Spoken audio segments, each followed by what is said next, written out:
Magandang araw po, Piskal. Nais ko lang pong ipaalam sa inyo na nakapagdesisyon na po yung kliyente ko na iurong ang demanda. Maghahain po kami ng motion to withdraw para ma-dismiss na po ang reklamo. Attorney Matias, it is unusual para sa isang complainant na iurong ang reklamo, especially if the case is already in progress. Has there been any change in circumstances or new information that led to this decision? Opo, Piskal. After further discussion with my client, napag-alaman ko po na merong crucial information na hindi ko nalalaman bago pa man kami maghain ng reklamo. At yun po ang katotohanan na si Dina pala ay may karamdaman na bago pa man siya bawian ng buhay. At wala pong kinalaman si Father Anjo sa nangyari sa kanya.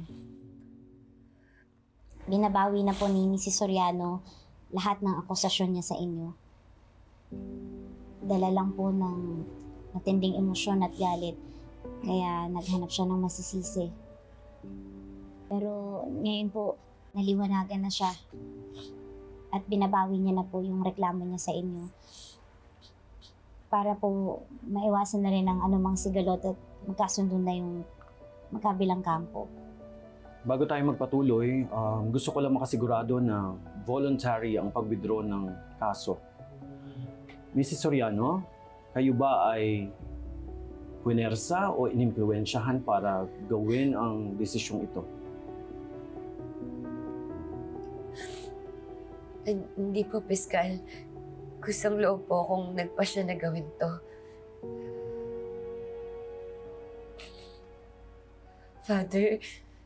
Father Anjo, patawarin niyo po ako kung pinagbintangan ko po kayo. Ang totoo po, ako po talaga yung may malaking pagkukulang bilang ina. Pero binuntan ko po sa inyo. Alam ko po na malaking kasalanan yung manira ng tao. Ang totoo, natukso po ako sa perang makukuha sa areglo o pag nanalo sa kaso. Kaya sana po, patawarin niyo po ako. Labis po ako nagsisisi sa ginawa ko sa inyo. Sana po mabigyan niyo pa po ako ng isa mo pang pagkakataon. Patawarin niyo po ako. Huwag kayong mag-alala, Aling Lydia. Kahit nung una pa lang, hindi naman ako nagtanim ng galit sa inyo. Sa halip ay gabi-gabi ako nagdadasal na sana hipuin ng Diyos ang puso ko para maliwanagan kayo. At nagpapasalamat ako kasi dininig niya ang panalangin ko.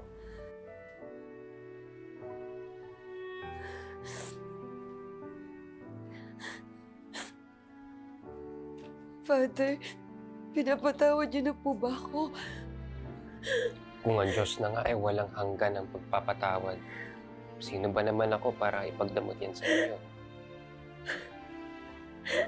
Salamat po.